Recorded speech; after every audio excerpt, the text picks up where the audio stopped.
In the underworld of cartels, loyalty is not a guarantee, it is just a postponement of the inevitable.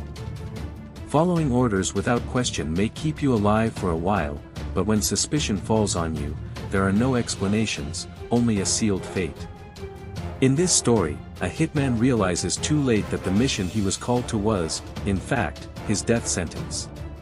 Surrounded, with no way out and with just a few seconds to process his own execution, he learns the cartel's most brutal rule the hard way: no one is above suspicion. Sit back, put on your headphones and join the story. Mexico City hid in its streets a system of power invisible to those who did not belong to the underworld. Violence did not happen randomly, it was designed, executed, and controlled by those who ruled from the shadows. In neighborhoods like Iztapalapa, the rules were not dictated by the authorities, but by the cartels that operated as a parallel empire. Those who lived there knew that the only real choice was between obeying or being crushed by the system. Isaac Fuentes, at just 20 years old, already understood these rules well. Since he was little, he grew up seeing friends disappear without a trace, luxury cars parading through dirty alleys and death becoming something as everyday as the air he breathed. His mother had always tried to steer him away from that fate, but honest opportunities were a luxury few could afford. Living on odd jobs wasn't enough, and Isaac knew that at some point he would need to make a choice. The chance came through Ramiro Ortega, an acquaintance who had been involved in crime for some time. On a sultry night April 2021, Ramiro appeared with a direct proposal. There were no beating around the bush, no room for doubt. Joining the cartel was non-negotiable, it was a path of no return. Isaac only hesitated for a few seconds before accepting. The fear of hunger was greater than the fear of the unknown. The next morning, April 23, he headed to the agreed address, an abandoned warehouse in Ermita Iztapalapa Avenue. The discreet facade hid the true function of the place. Armed men stood guard at the entrance, watching each new recruit with a look of superiority. There was no need for identification, whoever arrived there was already expected. Inside, the environment was cold and hostile. The walls were peeling, and in the center of the warehouse, a group of young people waited in silence. None of them exchanged glances or words, as they all knew they were there for the same reason, and the competition between them would begin at that moment. Only those most willing to obey without question would be accepted. The silence was interrupted by the arrival of Humberto, the old man, Najera, one of the cartel commanders. He walked slowly, analyzing each person present. His face bore the marks of experience, eyes tired but cold. Unlike the others, he didn't need to display weapons or raise his voice to command respect. His mere presence was enough for everyone to understand that they were facing someone who could decide who lived and who died. Bluntly, he began to speak. The cartel did not accept doubts or hesitation. Anyone who wanted to enter needed to understand three fundamental rules. The first, absolute loyalty, meant that no one there was an individual, but rather part of a larger organism. Treason was a death sentence not just for the traitor, but for anyone who bore his surname. The second, unquestioning obedience, established that orders should be carried out without delay. Questioning an order was the same as putting your own life at risk. The third, silence, made it clear that any leaked information, any slip-up, would have definitive consequences. The cartel did not forgive failures, and those who made mistakes were used as an example for others. Isaac listened to everything in silence, but felt the weight of each word. He knew there was no going back. Your choice was already made from the moment you walked through that door. The tests would come soon, and only those who were ready to follow all the rules would survive. The recruits were divided into smaller groups and taken to different areas of the warehouse. Some would be tested on endurance, others on their ability to obey orders without hesitation. Isaac felt a knot in his stomach as he realized that every action there would be evaluated. For those who failed, the exit would not simply be rejection, but rather a definitive end. At that moment, he understood the true meaning of joining the cartel. It wasn't just about money or power.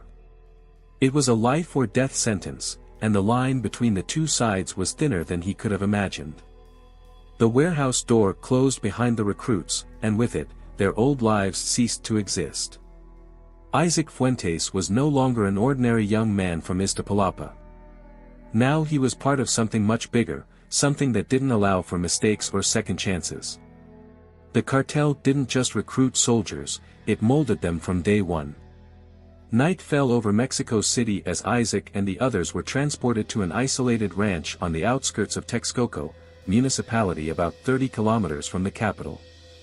The location was not marked on any map, and anyone who got there without permission would not make it out alive. It was there that new recruits would learn to obey, kill, and fear the cartel's rules. Training began at dawn the next day, April 24, 2021. The heat was suffocating, and the fine dust from the dry terrain stuck to everyone's skin. The instructors were former sicarios, men who had spent years carrying out orders without question. They taught not only how to handle weapons, but how to survive in the underworld. The cartel's rules were not written in a book, but they were clear as hot iron marking the skin. A first rule, and most importantly, was the absolute loyalty. In the cartel, there was no true friendship. There were only temporary alliances. Not only was the traitor eliminated, but his family paid the price for his disloyalty. Isaac saw this on the first day, when one of the recruits tried to escape through the woods at night. In the morning, his body was hung from a tree at the entrance to the ranch, a silent warning to anyone who thought about breaking the group's trust. A second rule: it was a blind obedience. Questioning an order was the same as signing your own death warrant. In one of the first tests, a recruit was given a gun in order to shoot a dog tied to a post. He hesitated. He said he wouldn't kill a defenseless animal. The instructor smiled and agreed, taking the gun from the young man's hand. In the next second, the sound of gunfire echoed throughout the ranch. But the shot wasn't at the dog, it was at the recruit. His body fell to the hot earth lifeless. Isaac learned at that moment that, within the cartel, weakness was an incurable disease. A third rule was the absolute silence. The cartel did not forgive those who talked too much. Whoever asked what shouldn't disappear. Anyone who let information slip was hunted down. One of the instructors told the story of a veteran hitman who, drunk, revealed details of a weapons shipment at a party. 2 days later he was found in a barrel full of acid. The rules weren't just guidelines, they were laws of survival. For weeks, Isaac was subjected to physical and psychological tests. He learned to shoot, to sneak around the city without being noticed, to torture without hesitation. But more than that, he learned to obey without question. The most memorable moment came at the end of May, 1 month after the start of training. The group was taken to an abandoned warehouse in Ecatepec, one of the most violent municipalities in the state of Mexico. In the center of the room, tied to a chair, was a hooded man. The training leader walked up to him and ripped off his hood, revealing a bruised and swollen face. "This man worked for us," said the instructor. "But he tried to embezzle money. Now he will be an example." The silence in the warehouse was absolute. "Isaac, you first." Isaac's heart quickened. He knew what that meant. He took the gun handed to him and walked towards the prisoner. The man tried to speak, but the tape over his mouth prevented any words. His eyes, however, pleaded. At that moment, Isaac realized that there was no longer any room for doubt. He had made a choice when he joined the cartel. A choice that did not allow him to regret. He raised the gun and pulled the trigger. The man's body remained motionless. The sound of the gunshot echoed through the warehouse, but Isaac couldn't hear anything other than his own heart beating like a drum. The training leader nodded, satisfied. "Good job." From that day on, Isaac was no longer a recruit. He had been accepted as a true hitman for the cartel. But deep down, he knew that no matter how high he rose through the ranks, a single failure could turn him into the next man tied to a chair. He just didn't know that this day would come sooner than he imagined. The sun was slowly setting over Mexico City, staining the horizon with orange and purple tones. But for Isaac Fuentes, the city's colors meant nothing. His world was no longer composed of peaceful sunrises or peaceful nights. He belonged to a universe where danger lurked around every corner and where death was just an inevitable consequence of life. He knew this from the moment he first pulled the trigger. In the months following his recruitment, Isaac rose quickly within the cartel. His name began to be mentioned in meetings, his services were praised by superiors, and his presence began to be requested in the most delicate operations. He delivered money, participated in the security of shipments and was present at interrogations where the methods used were anything but humane. What set him apart from others was not just his coolness, but his ability to act without hesitation. Your contacts expanded, your responsibilities increased and, along with them, the danger of becoming a target also grew. He learned that within the cartel, a man who grows up too quickly becomes a threat. And Isaac was starting to feel like he was getting close to that limit. Not end of October 2021, Isaac began to notice subtle changes in his environment. Small attitudes, prolonged looks, conversations interrupted as soon as he entered a room. He could feel that something was happening behind the scenes. And then the rumors started. There was a traitor in the group. Someone was leaking information to a rival cartel Nezahualcóyotl, facilitating the movement of goods within the city. Shipments were being intercepted, escape routes compromised and the names of some operators leaked to authorities. No one knew for sure who the infiltrator was, but the bosses were furious. And Isaac, somehow, felt that the eyes were turning to him. He tried to ignore the signs, but the signs were everywhere. Ramiro Ortega, the man who had recruited him, no longer spoke to him in the same way. His tone was dry, distant, almost suspicious. Other assassins began to avoid him, and he was removed from certain operations without any explanation. Then the order came. In November 3, 2021, Isaac received an unexpected call. They said they needed him for an operation in Ecatepec, an apparently simple service, eliminating an intermediary who was carrying out negotiations without authorization from the cartel. It was a common job, with no apparent risk. But Isaac knew the rules. He knew that no one was sent to executions alone. Something was wrong. He tried to refuse, saying he would need reinforcements, but the answer was straightforward. There is no need. Just follow the order. It was a clear message. When a man in the cartel starts questioning missions, he's already one step ahead of his own grave. With no choice, Isaac went to the indicated location. The journey to Ecatepec was one of the longest in his life. Every turn seemed suspicious, every car that passed could be the final trap. When he arrived at the address, he saw that his worst fears were about to come true. The place was empty except for 3 black SUVs parked in a semicircle. The air was still, the silence was absolute. The doors of the vehicles opened at the same time, and from inside came the old Nahara and 4 armed men. Isaac knew exactly what that meant.